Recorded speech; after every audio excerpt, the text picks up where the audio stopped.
Emily and Mitch, thank you so much for joining me today. Thank you for having us, Risa. It's great to be with you. Wonderful to be here. This is a very important topic. It also happens to be a very personal topic, and that is dementia prevention.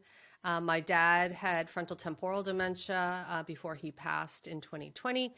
And so this is something that's on my mind and the minds of people in my family. And then I know millions of other people, right? This is like the scary thing that people are just so paranoid of. And unfortunately, there's millions and millions of people who have it. And then I don't know if it's doubling, but I know the statistics are pretty scary out there.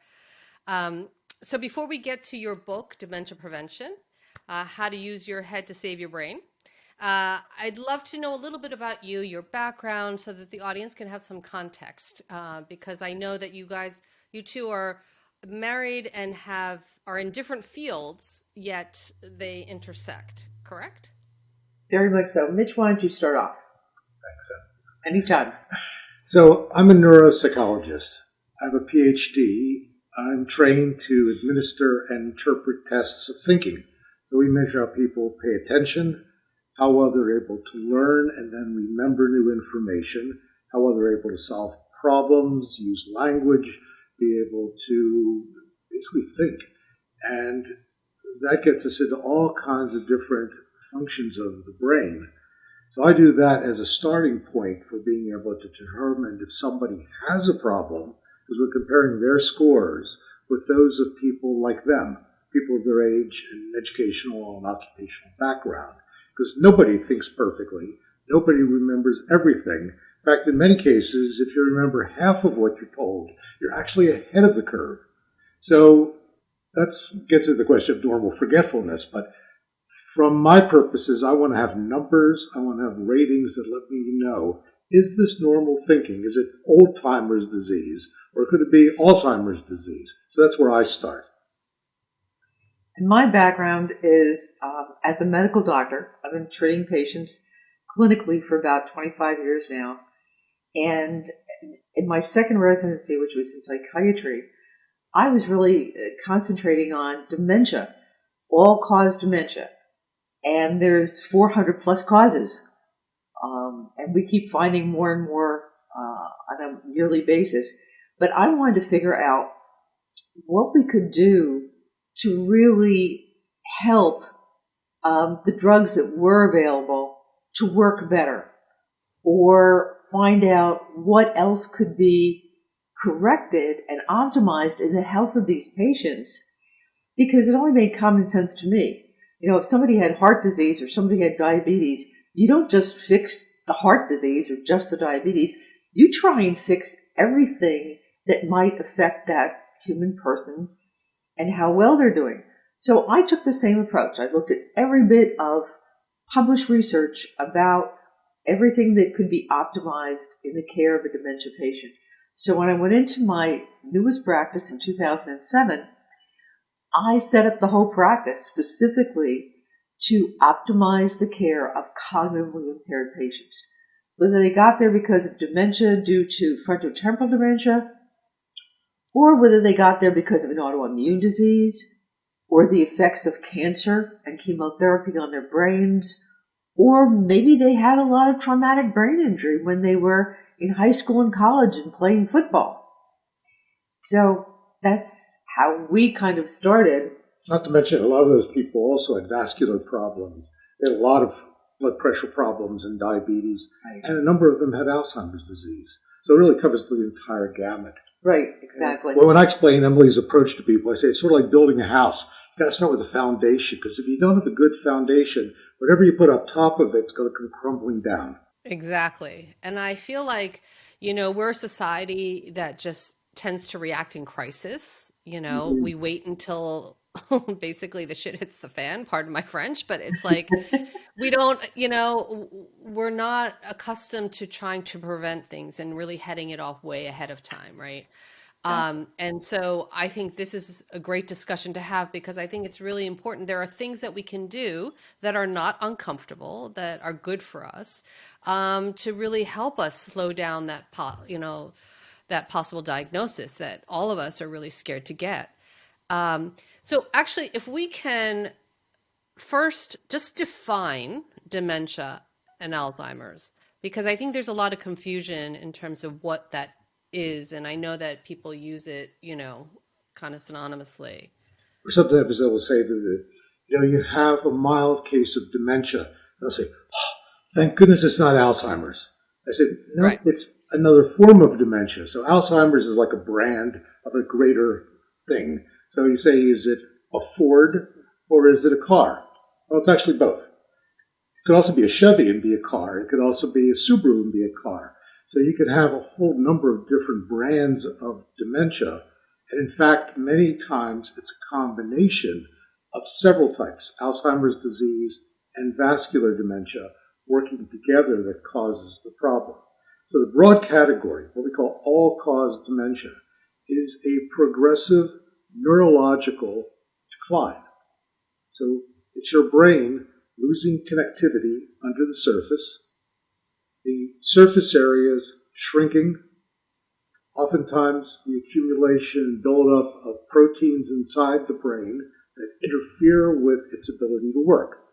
So you have all these things causing a person to not be able to basically do what their brain's supposed to do, run their body, live their lives, think through problems, take care of themselves. So that's what we're really dealing with, is a decline in neurological functioning. And it's not necessarily only for old people. I mean, I think we think of it as only affecting people who are 80 plus or that sort of thing. That's But we exactly see it right. happening more and more frequently among younger people, isn't that right? There are definitely kinds of dementia that are earlier onset than others, as early as late 40s and early 50s. Certainly, different types of corticobasilar syndrome and frontotemporal dementias can happen much earlier than we would typically think of. Those affecting somebody at their later stage of life in their late 70s, mid 80s.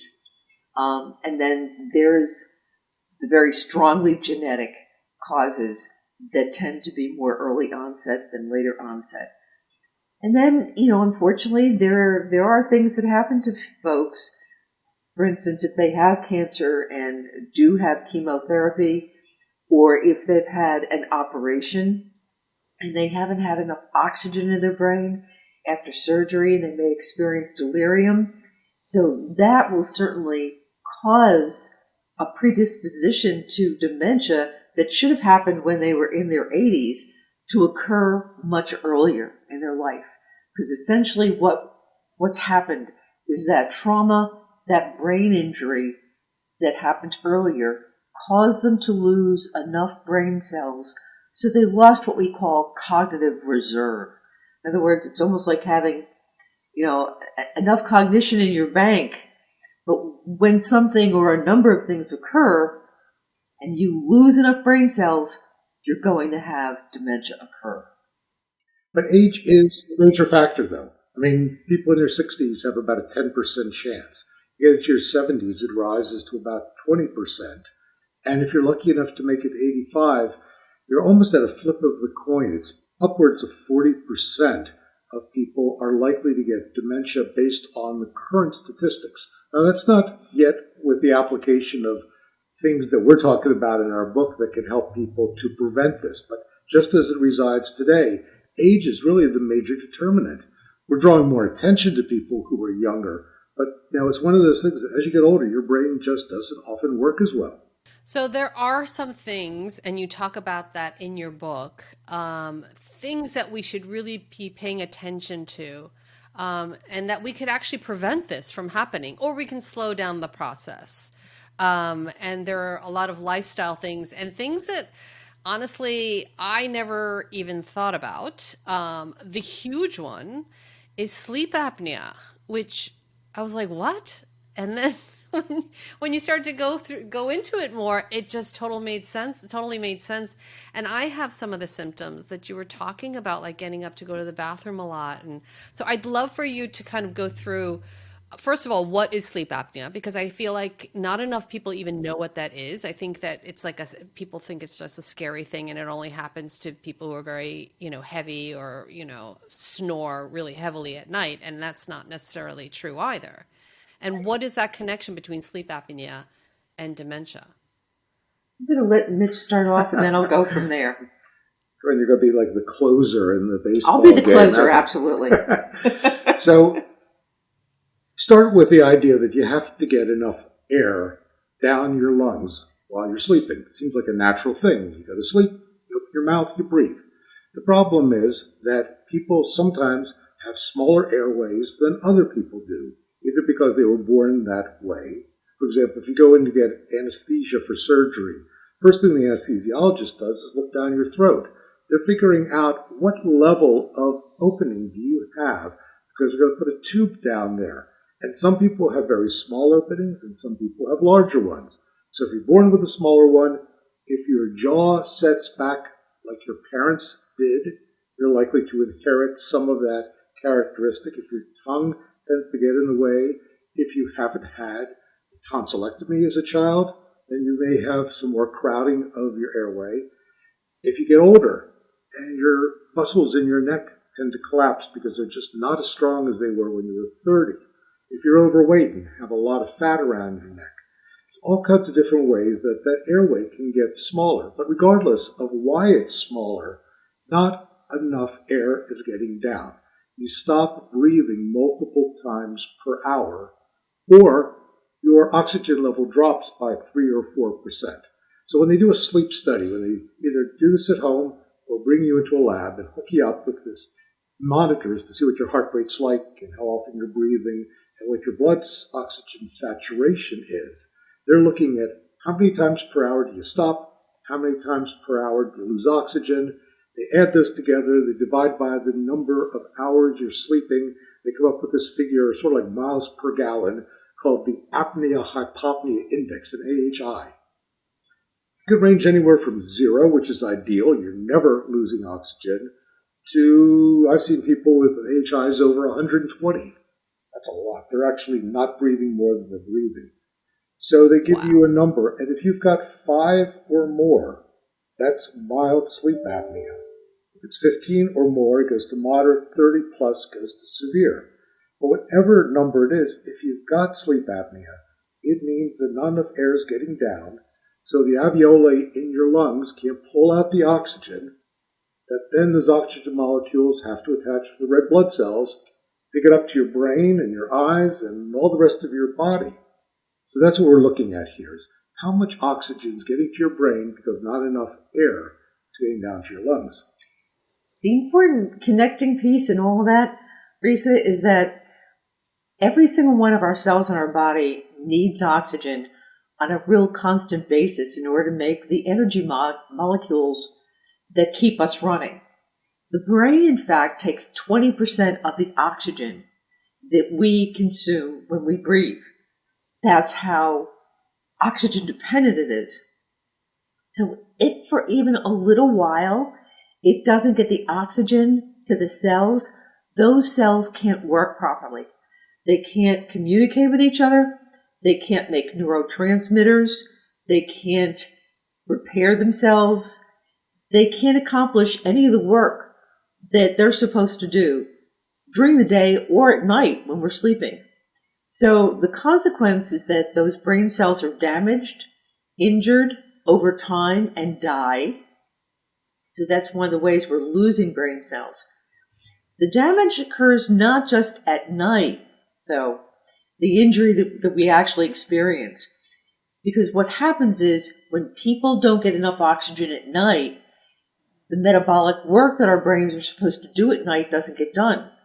So there's only one other time that the brain can do it, and that's during the day, which leads to what we call micronaps.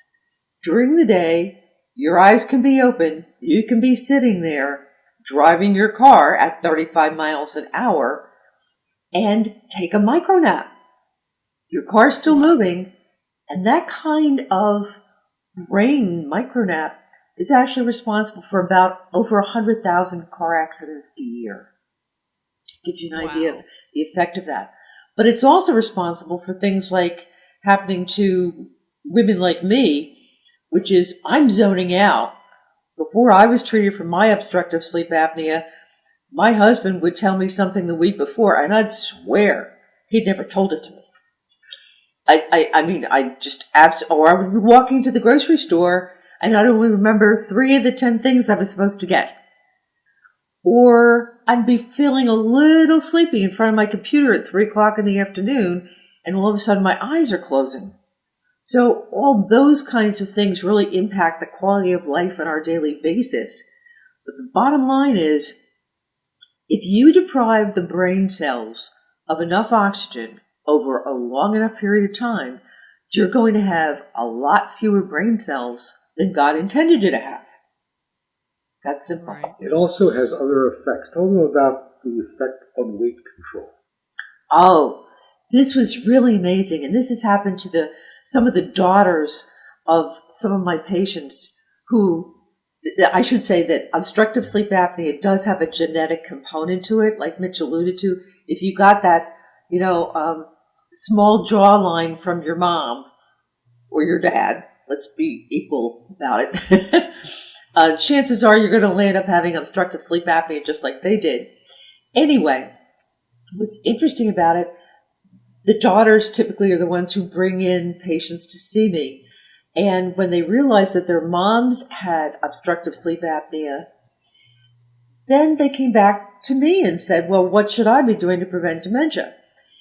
And would put them through, getting the sleep study and getting onto continuous positive airway pressure, which is where you sleep at night with a little device on your face, then you get the air into your lungs that you need.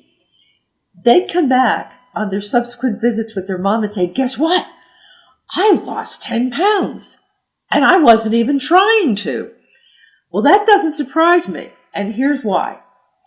There's this balance in our brains of 2 hormones called leptin and ghrelin.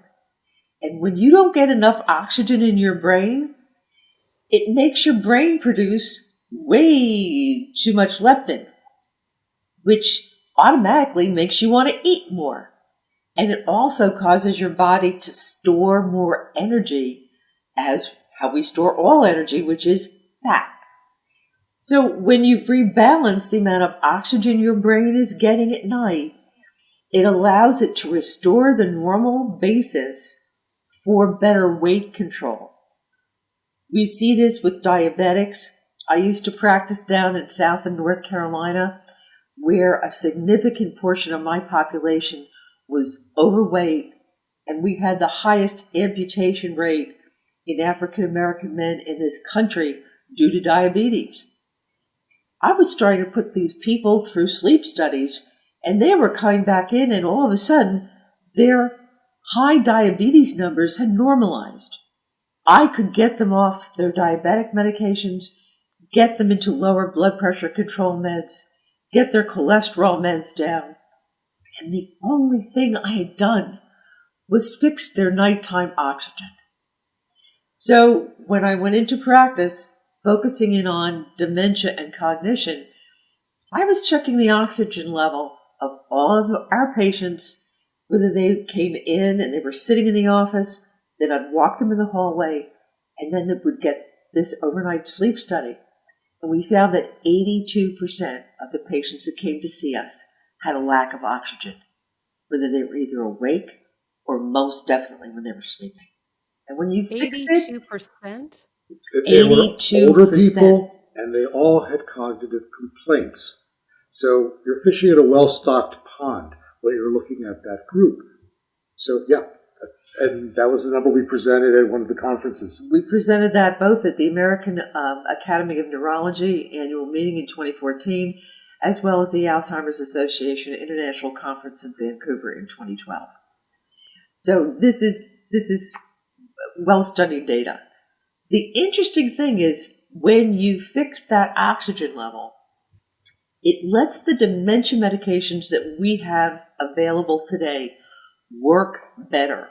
And what we can actually see is an improvement in the person's cognition and a stabilization over time.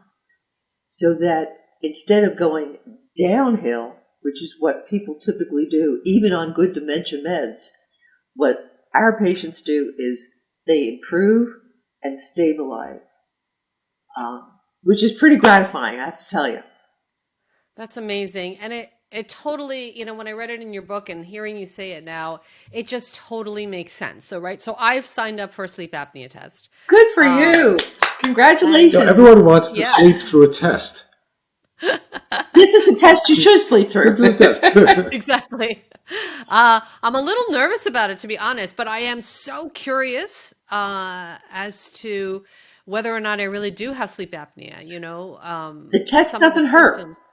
The Right, results, exactly. the results, one way or the other, are going to help you figure out how to be healthier for the rest of your life. Right, right. And I am a real light sleeper, and I get up 3 times a night, and I know that's not normal. I Right. know that that's not what I should be doing at 55, right? I should be having better sleep. So thank you for that. Actually, one last little point I think that's very interesting to those of us who are above the age of 50, actually above the age of 42 and are female. And so many times our doctors don't get to tell us this because they're so focused more on just checking our high blood pressure or whatever they're doing. It's important to note that women, before we become menopausal, have a lower rate of obstructive sleep apnea than men do because estrogen has a protective effect on how those airway muscles work. But when we become perimenopausal, which in the United States starts around the age of 42, and then we definitely lose all of our estrogen as we age, those muscles in our throat become just like a man's. So our incidence rate of obstructive sleep apnea is equivalent to a man's. So even if you didn't have it when you were in your 30s or your early 40s, chances are a woman is going to develop it as she ages. Wow. Wow, that's fascinating. Yeah, I'm telling you, this whole, there's not enough discussion on perimenopause. That's a whole other thing, right? What's happening to women's bodies and how we as women don't talk about it enough and really understand what's going on. And there's a lot of things like developing sleep apnea or developing these different things that are happening to our bodies that we don't attribute to menopause. We just think that, we're getting older or, brain fog, whatever it may be. So, in addition to sleep apnea, what are some of the other things that we should really be kind of keeping an eye on, and that might be contributing possibly to getting dementia? Well, as you know, having read our book, there are actually a whole variety of things. Let me focus on a couple that people don't typically think of, and then we can talk about some of the other ones as well. One of the big things recently is the discovery that even subtle hearing loss creates an understimulation of the brain, which can actually be a cause for dementia that is reversible, and that wearing hearing aids, and I'm talking about you put them in the morning, you wear them throughout the day. You don't treat them like the crown jewels and only bring them out for special occasions, because I have that discussion a lot with my patients. Oh, yes, I have hearing aids, I just don't wear them. So I say, no, it's the background noises, it's all the birds chirping kind of stuff. Your brain needs that stimulation. If you get people to improve their hearing, which is now easier to do because they've deregulated a lot of the access to hearing aids, you can actually get them to perform better on cognitive tests. So that's one thing that's in there. Some of the things that we're buying to help us sleep at night, all those over the counter, they must be okay. They're over the counter. Well, the ones with the PMs at the end, all contain diphenhydramine, otherwise known as Benadryl, which if you have too much of these kinds of drugs in your system, and we see them both in the over-the-counter drugs, the drugs that we take to dry us up when we have a cold or allergies, the drugs that the doctor prescribes when you're getting up 3 times at night to go to the bathroom, doesn't think about sleep apnea, instead put you on a drug to tighten your bladder, All those things create an anticholinergic effect. In other words, they suppress a chemical in our brain called acetylcholine, which is critical to memory formation. So we're compounding the problem. In fact, one of the issues is that it's not what you're prescribing, it's what you should be de-prescribing in a number of cases. Those and benzodiazepines are a big one, the anti-anxiety medications. Right. No, you're exactly on point. It's really, and it's not exactly the kind of thing that you can necessarily go through and figure out what medications you need to get rid of or you need to take instead. It's the kind of thing that you're going to need to have potentially the help of your nurse practitioner, your physician's assistant, or your doctor. But we included it in the questionnaire in the book so that somebody could actually start, look at all the factors that are involved in their cognition, these types of drugs specifically, and then sit down with their care provider and say, look, this is my list of 5 drugs or 14 drugs. What of these are contributing potentially to my not thinking as well as I could? So that's one of the reasons why we put the questionnaire together. So it'll give people an outline to use either on their own or, again, with the help of a doctor.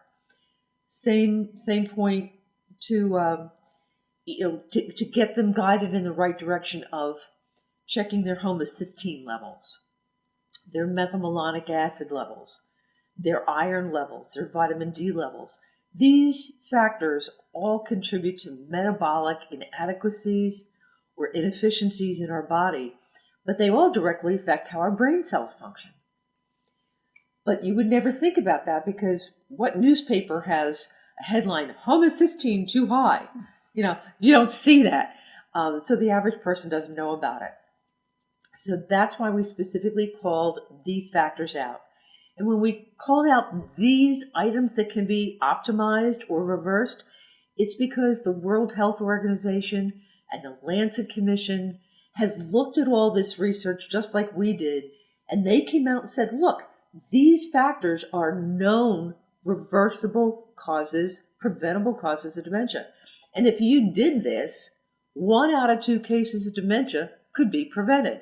So it's not just Mitch and I who come up with these great ideas. I mean, this is based on really world-vetted, highly peer-reviewed, published literature.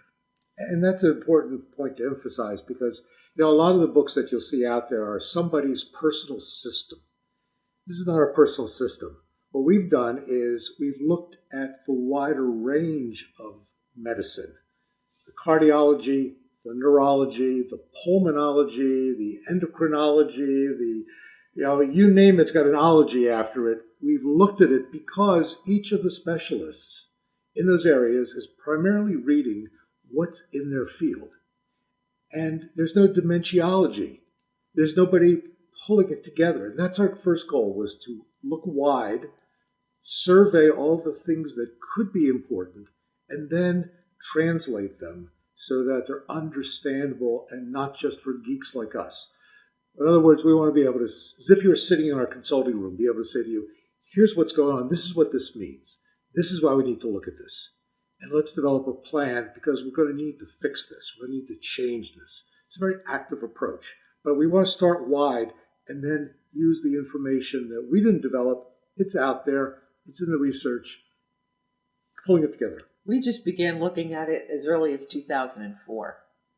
And so as factors were identified and continued to be defined as really relevant, we kept them. We used them in our clinical practice. We saw the effect of what happened when we fixed them in our own patients. So we were doing that for quite some time before we decided to embark on writing the book. Well, I think it's just so great because it really addresses things that people can do and how to be proactive in their own health. And I think that it's not only going to prevent dementia, it's going to prevent a lot of other illnesses too, if you kind of get your body in balance, right? I mean, there's just all this, it's kind of like that cascading effect. Exactly. And so you also do mention alcohol and, everybody loves to have that drink. at the end of the day. Um, and the danger of people not even, we're not talking about alcoholics, we're talking about people who have like a drink or two at the end of the day. And that they may not even realize how much they're drinking and kind of how they may be doing more damage than good. That's a very interesting question because it's a pendulum swinging back and forth in the research as to can you drink at all? If so, what's a healthy level of drinking? We know that binge drinking is bad for everybody. We know that excessive drinking, if you're having 3, 4, 5 drinks a night, that's a bad thing. So whether you're doing it all the time or just partying on the weekends and then staying sober the rest of the week, it could still be bad for your brain. Whether one's enough, two's too many, those are always the questions. And science is a little mixed. If you look at just the research with MRI studies, looking at the size of the brain, they're going to tell you no alcohol is good. If you go look at the relationship between cognition and alcohol, they're going to say, you can have a drink or two. If you're a woman, probably one is safe. If you're a man, you could probably have 1 to 2. When I talk with my patients about their alcohol, what I always ask them is, so you say you drink scotch, great. Do you pour like with a shot glass or do you pour like your neuropsychologist pours? They say, I think I probably pour like my neuropsychologist does. I said, yeah, you ought to use a shot glass because your eyes are bigger than your brain is at this point, and we want you to do what's healthy for you. But they get that idea. Exactly. I think that yeah, it was interesting how you brought up an example in the book about I believe a woman who thought she was having a drink or two at night, but only to realize that her glasses were really big, so she was really having like 4 drinks a night or whatever it may have been. Um, and that's really helpful for people too, I think. I don't think people realize, and once they realize, they can, kind of make an adjustment. Um, and I think those micro adjustments are easier for people than, slashing out the alcohol altogether type of thing. Uh, but you do also talk and very much upfront with your readers about the fact that we as humans do not like to change. We do not like to, and especially as we get older, I feel like we get so set in our habits. We know that we should be eating better. We know we should be exercising more. We know we should be sleeping more. And yet we continue with these horrible habits. And there we are sitting in front of the TV, binge watching some show on Netflix and like eating potato chips. And then going to sleep. And then go to sleep, right? And then having having ice cream and then going to sleep. But Right. so what do we do? Like how do we help each other, help ourselves? As with most of these questions, it's a great question and a complex answer. So one part of it is you make small changes. You have a good goal, and you break the goal down into affordable or doable steps. Every year, people make the New Year's resolutions. I'm going to lose weight. Great goal for many people, but what does that really mean? What's the process? What are you going to do differently, or is it just really a New Year's hope, which it is for most people? I hope to lose weight. Like, good wishes will get me there, but they won't. So we talk about starting with measurable goals that are small enough. You can't lose 40, 50 pounds in a week or a month. I always wonder about why, this is just my own personal aside, but why do we put the scales in the bathroom? What are you going to do in the bathroom that's going to change your weight? We ought to have the scales in front of the refrigerator. You step on the scale, you touch the handle, it shows you what your weight is. You say, nope, not me tonight. But they don't. We put them down there where it's disconnected from the activity that'll change it. So you start with something, we say, I want to lose 10 pounds in 6 months. That's a doable goal. Now, to do that, we've got to focus on the process, number 2. So in order to do that, I'm going to move to a smaller plate size because I'll feel like I'm eating more. I'm not going to put all of the food on the table so it's easy to reach for the seconds. I'm going to stay away from bread. I know I love it. Clionsky's rule, if I love it, it doesn't love me.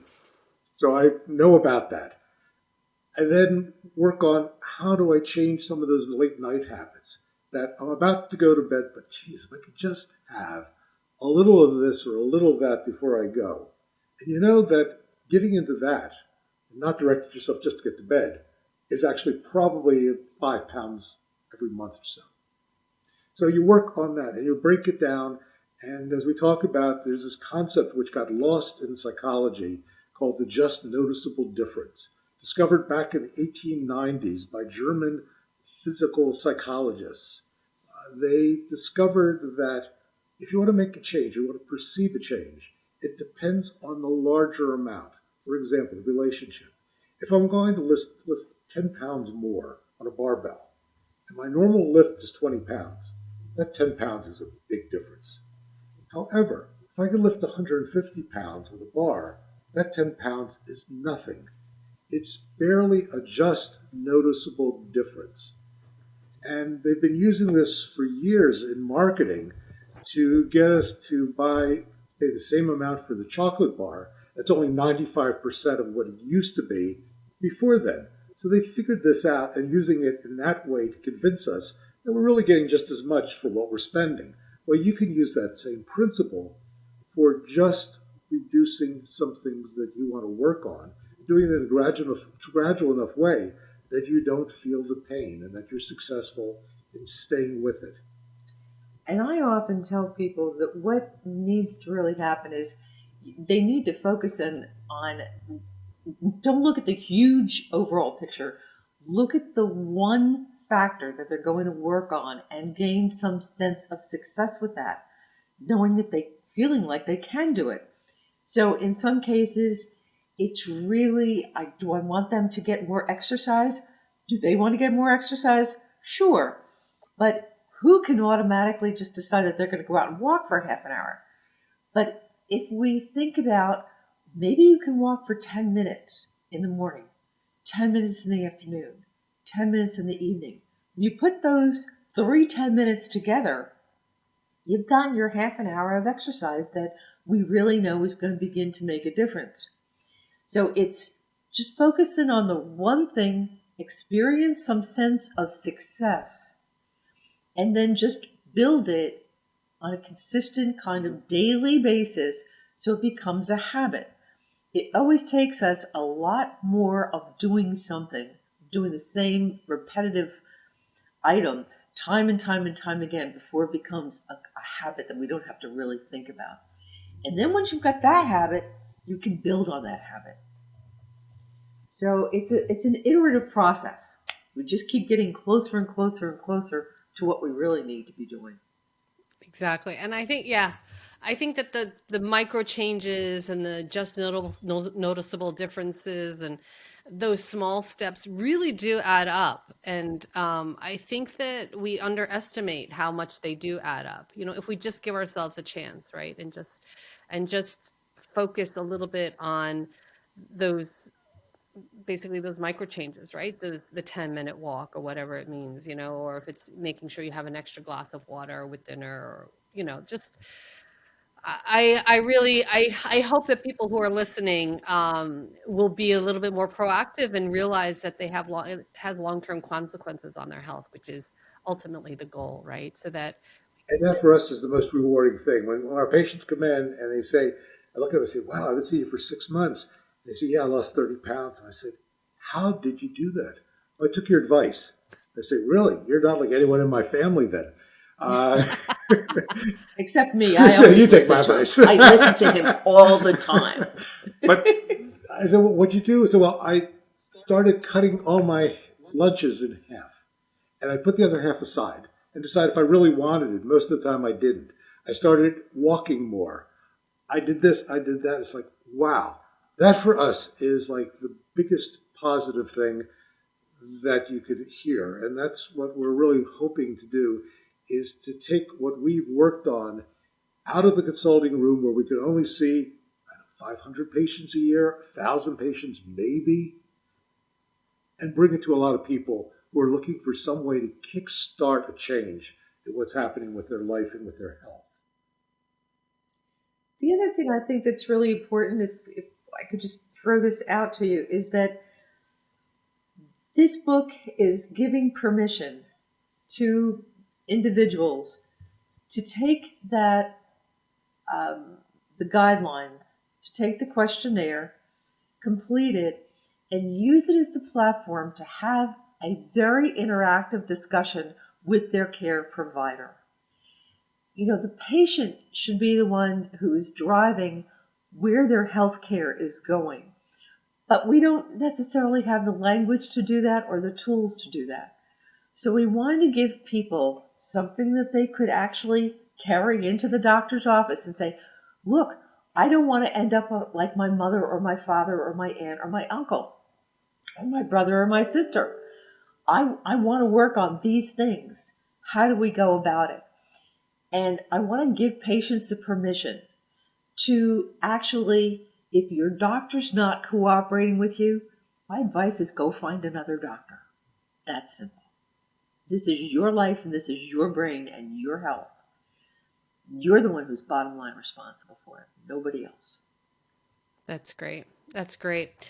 So if people want to purchase your book or find out more about you, where do they go? How can they kind of, if they want to get in touch with you, where do you recommend they go? So, a couple ways. Books everywhere right now, thankfully. All the major booksellers. It's online with Amazon, as well as a number of other online purchase places. It's out in Kindle as well as on the iTunes store. So I was downloading it and looking at it the other day, which is really cool because I love my iPad. It's going to be an audiobook in May. So we have a great reader, Nan McNamara, who's doing that. So it's out there, and it's just a question of obtaining it in some way. I'll Probably put the be in link some down below. libraries too. Yeah. I'll put the link down below so that people can easily get a copy. Our website is called braindoc.com. So you can connect with us through that. We're also going to encourage people, if they have questions after reading the book, to send us questions and we'll respond to them with more information. Also, we're going to ask them to give us permission to use it for maybe the next book, Answers to Dementia Prevention, figuring, we don't know all the questions people want to answer. So that's really important because we don't want to address those kinds of things. That's what comes up in the course of our interactions. It doesn't necessarily come up when we sit down to write something. So we're looking for involvement. We want to go out and do talks. We want to be able to reach people in any way possible. That's really the purpose of this.